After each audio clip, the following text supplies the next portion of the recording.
हम लोग पढ़ेंगे 10th क्लास का चैप्टर नंबर 3, जिसका नाम है दो चर वाले रैखिक समीकरण युग्म। सबसे पहले इसके बारे में हम लोग जानेंगे कि आखिर दो चर वाले रैखिक समीकरण का मतलब होता क्या है। इसका मतलब जानेंगे, किसको कहते हैं। चलिए आइए आपको हम बताते हैं कि इसका मतलब क्या होता है। इसमें लिखा गया है कि दो चर वाले रैखिक समीकरण युग्म। सबसे पहले हम समझते हैं दो। दो का मतलब क्या होता है? दो। सिंपल सी बात, ये तो आप लोग जानते ही हैं। चर का मतलब क्या होता है? इसमें लिखा गया है कि दो चर। चर का मतलब क्या होता है? तो चर का मतलब होता है अल्फाबेट। अल्फाबेट आप लोग जानते हैं। अगर हम भोजपुरी में इसे सिंपल कहें तो एबीसीडी हम लोग कहते हैं अल्फाबेट को। ठीक है, यानी अल्फाबेट का मतलब होगा ए से लेकर जेड तक। ठीक है, अब चलिए, दो चर यहाँ हो गए। वाले वाले का कोई मतलब नहीं बनता है ना, ये वाले ऐसे ही है। रैखिक, रैखिक का मतलब क्या होता है? रैखिक का मतलब होता है वैसे चर जिनके पावर क्या होना चाहिए? वन होना चाहिए। यानी चर का घात वन वाले को रैखिक कहते हैं हम लोग। जैसे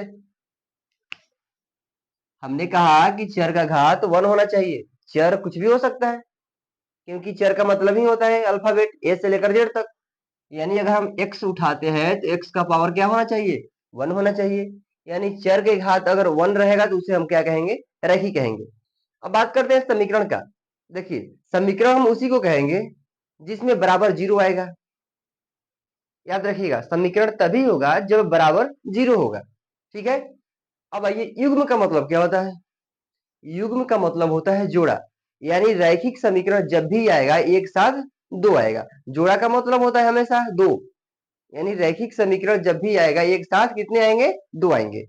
चलिए, आपने इसका मतलब समझ लिए। हम आपसे कहते हैं कि हमको बताइए कि रैखिक समीकरण किसे कहते हैं। कोई आपसे पूछेगा कि सर, रैखिक समीकरण, आखिर रैखिक समीकरण कहते किसे हैं? पहले इसके बारे में हम लोग जानेंगे कि आखिर रैखिक समीकरण किसे कहते हैं, इसका परिभाषा क्या हुआ। इसका अर्थ तो हम लोग जान लिए कि इसका ये अर्थ होता है, यानी वैसा समीकरण, रैखिक समीकरण क्या होगा? वैसा समीकरण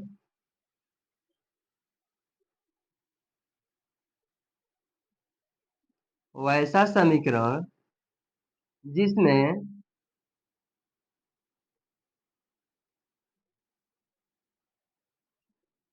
जिसमें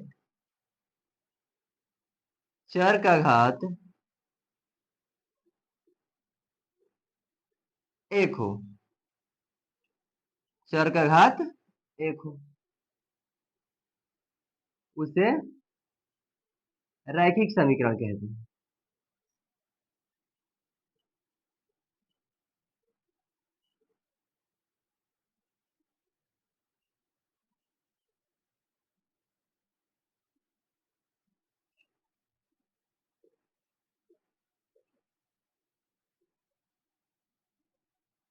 चलिए समझिए इसको। हमने कहा कि रैखिक समीकरण यानी वैसा समीकरण जिसमें चर का घात, घात का मतलब क्या होता है? पावर। घात को हम लोग बोलते हैं पावर।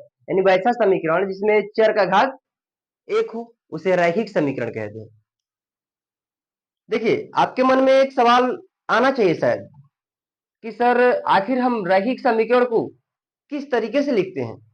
जी हाँ, रैखिक समीकरण का लिखने का एक फॉर्मेट होता है, तरीका भी होता है। आप किसी भी चीज को लिखिएगा या रखिएगा तो उसका एक तरीका और नियम होना चाहिए। ऐसे ही थोड़े ना रखते हैं हम लोग। अगर मान लीजिए हम यहाँ रैखिक समीकरण पढ़ रहे हैं तो रैखिक समीकरण का भी लिखने का एक तरीका है, एक फॉर्मेट है। चलिए उसको जानते हैं हम लोग। लिखने का इसका एक तरीका होता है। इसका तरीका होता है X plus B Y plus C बराबर जीरो। हमने आपको बताया था कि ये बराबर जीरो कहां से आया? समीकरण की वजह से। अगर इस बराबर जीरो को हम हटा ले तो ये बहुपद के रूप में हो जाएगा। ठीक है, याद रखिएगा कि जब भी समीकरण होगा तो बराबर जीरो होगा। ये क्या है सर? ये दो चर वाले रैखिक समीकरण को लिखने का एक तरीका यानी फॉर्मेट है। यानी जब भी दो चर वाले रैखिक समीकरण आएंगे तो इसी ही फॉर्मेट में आएंगे। जैसे एग्जाम्पल, कोई एग्जाम्पल ले लेते हैं, जैसे 2x प्लस 3y प्लस 5 बराबर 0। कोई दूसरा तरीका ले लीजिए। हम इसको ऐसे भी लिख सकते हैं, x प्लस वाई माइनस 2 बराबर 0। ये क्या है? ये रैखिक समीकरण है। अच्छा, इसका पहचान क्या है? मान लीजिए कि आपको दे दिया गया कि ये कौन सा समीकरण है, बताइए। तो देखिए, इसका पहचान सिर्फ एक ही है। यहाँ चर दिख रहे हैं ना, यहाँ चर x है, यहाँ चर y है। हमने कहा कि चर का घात कितना होना चाहिए? एक। क्या यहाँ पावर आपको एक दिख रहा है? यहाँ दिख रहा है ना? जी हाँ। अगर चर का घात एक है तो समझिए ये रैखिक समीकरण है। समीकरण कब होगा? जब बराबर 0 होगा। अगर मान लीजिए कि कोई ऐसा आ जाए इक्वेशन कि 2x प्लस 5y माइनस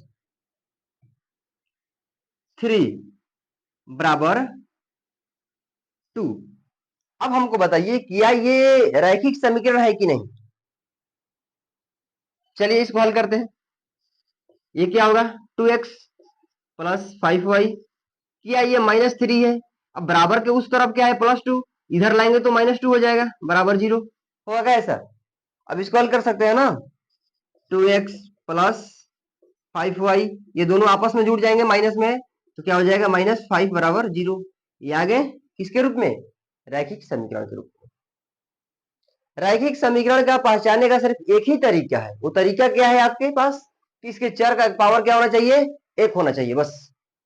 अगर मान लीजिए हम कहें कि आप हमको बताइए कि 2x² प्लस 5y बराबर 0, क्या ये रैखिक समीकरण है? बताइए, क्या ये रैखिक समीकरण है? जी नहीं, ये रैखिक समीकरण क्या है? नहीं है। ये रैखिक समीकरण आखिर क्यों नहीं है? क्योंकि इसके पावर में क्या है? 2 है। हमने कहा था कि अगर रैखिक समीकरण आपको पहचानना है तो चर का घात क्या होना चाहिए? एक होना चाहिए, बस। आप लोगों ने अब रैखिक समीकरण को क्या कीजिएगा? पहचान लीजिएगा। याद रखिएगा कि रैखिक समीकरण जब भी आएंगे एक साथ कितने आएंगे? 2 आएंगे, क्योंकि इसमें क्या लिखा गया है? युग्म। युग्म का मतलब होता है जोड़ा। चलिए, अब हम जानते हैं कि आखिर रैखिक समीकरण जब हमारे पास आएंगे, जब इक्वेशन आएंगे, तो हम उसको हल कैसे करेंगे और किन तरीकों से करेंगे। क्या हमारे पास रैखिक समीकरण को हल करने का कितने सारे तरीके हैं? चलिए उसके बारे में जानते हैं, आइए।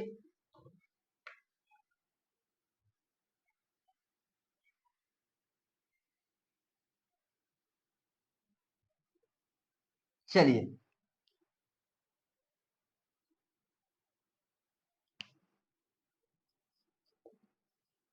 रैखिक समीकरण को हल करने के लिए हमारे पास 4 तरीके हैं। यानी हम 4 विधि से रैखिक समीकरण को हल कर सकते हैं। चलिए एक एक करके चारों को लिखते हैं। पहला नाम है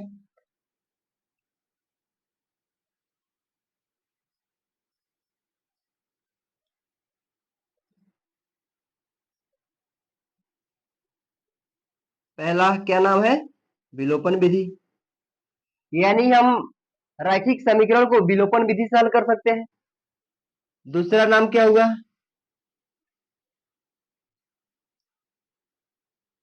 आपका दूसरा नाम जो हो गया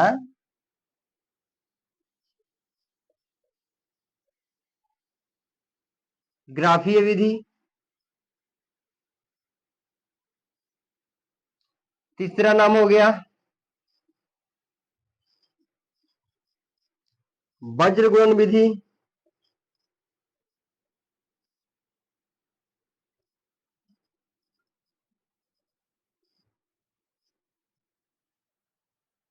पहला क्या हुआ? विलोपन विधि से। दूसरा ग्राफीय विधि से हल करेंगे। तीसरा वज्र गुणन विधि से। और चौथा जो है हल करेंगे प्रतिस्थापन विधि से।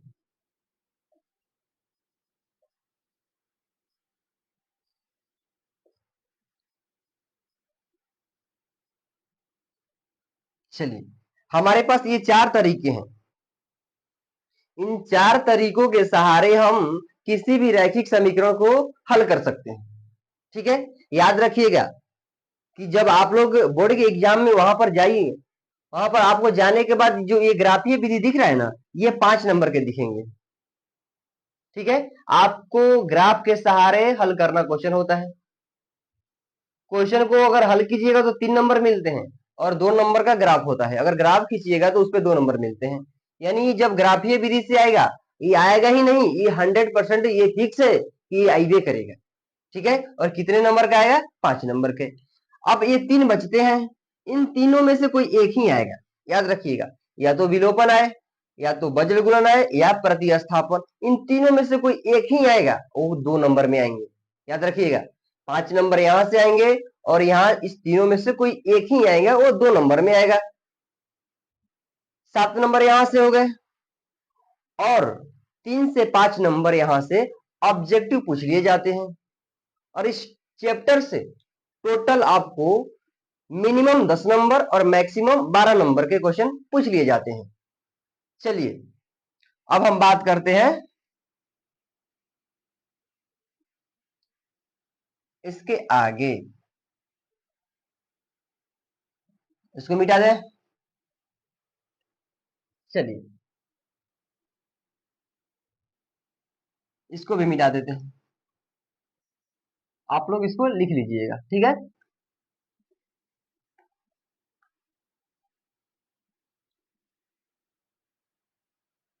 हमारा पहला तरीका क्या था? विलोपन विधि ना। हम अपने पहले तरीके से किसी क्वेश्चन को क्या करते हैं? हल करते हैं।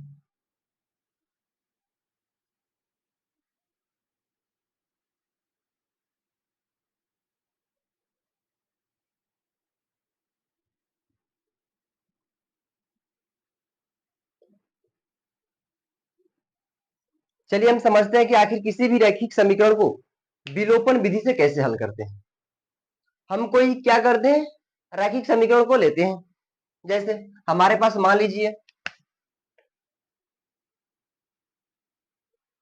कि x प्लस वाई बराबर 4 है। दूसरा क्या है? 2x माइनस 3y बराबर 5 है।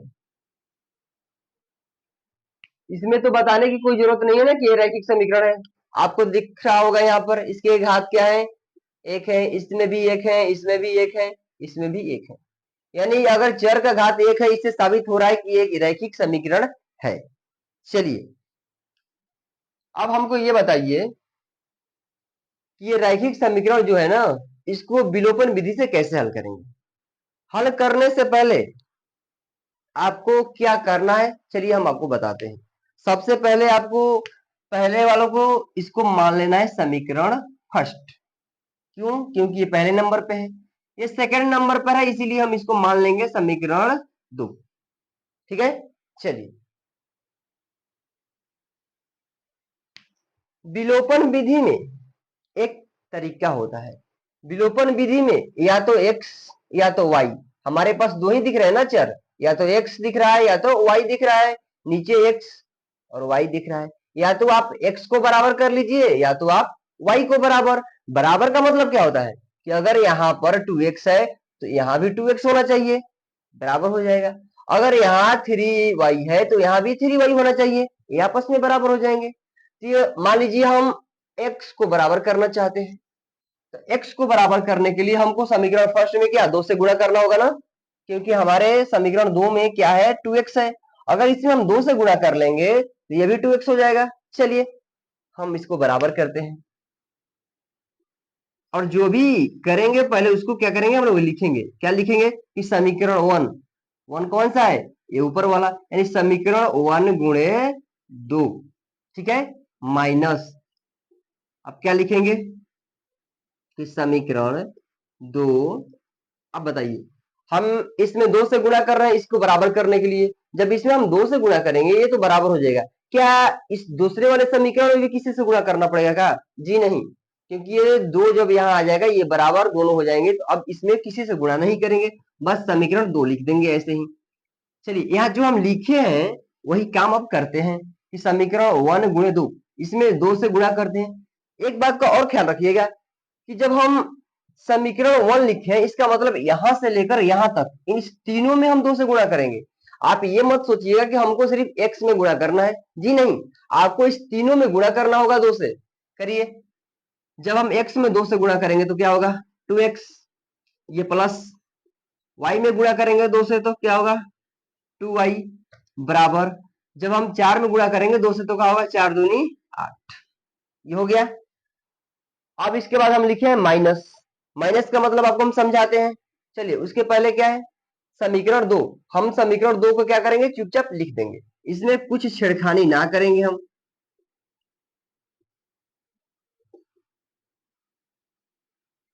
चलिए हो गया ना।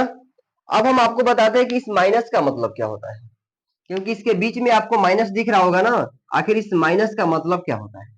चलिए, इस माइनस का मतलब होता है घटाओ, सभी लोग जानते हैं ना माइनस का मतलब क्या होता है घटाओ, घटानी है हमको। तो जब हमको घटानी है तो याद रखिएगा कि जब यहाँ माइनस जब लिखेंगे, जब यहाँ हम माइनस लिखेंगे ना तो क्या करेंगे, इसके नीचे वाले सिंबल का जो सिंबल दिख रहा है ना प्लस माइनस का, इसका सिंबल का चिन्ह जो है आपस में बदल जाते हैं।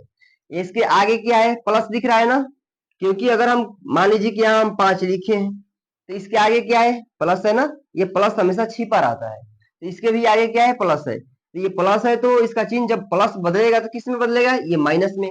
यहाँ माइनस दिख रहा है ना, किस में बदलेगा प्लस में। यहाँ क्या दिख रहा है प्लस, ये बदल जाएगा माइनस। अब बताइए 2x में से जब हम 2x को घटाएंगे तो क्या होगा कट जाएगा ना 0।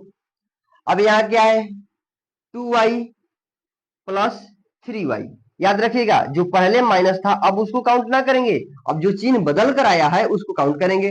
तो 3 और 2 क्या होता है 5, यानी ये 5y हो गया, बराबर। अब हमको बताइए 8 में से अगर हम 5 को घटाएंगे तो क्या आएगा 3। अब बताइए कि अगर हम y का मान याद करें तो y बराबर क्या होगा 3/5 आया क्या y का मान, यानी अब y का मान हमारे पास आ गया, हमको x का मान याद करना है। तो यहां हम लिखेंगे कि y का मान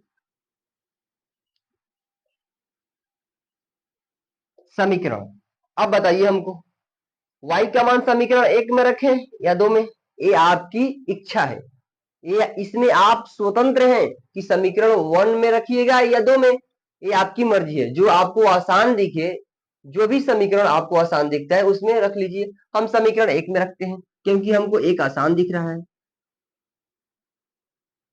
आप चाहे तो 2 में भी रख सकते हैं, कोई दिक्कत नहीं, ये आपकी मर्जी है।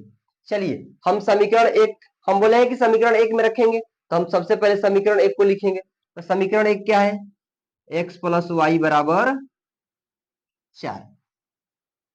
अब हम क्या करेंगे कि जहां y है वहां y का मान रख देंगे, इस x को हम क्या करेंगे ऐसे लिख देंगे प्लस y की जगह क्या करेंगे 3/5 लिख देंगे, बराबर क्या है 4।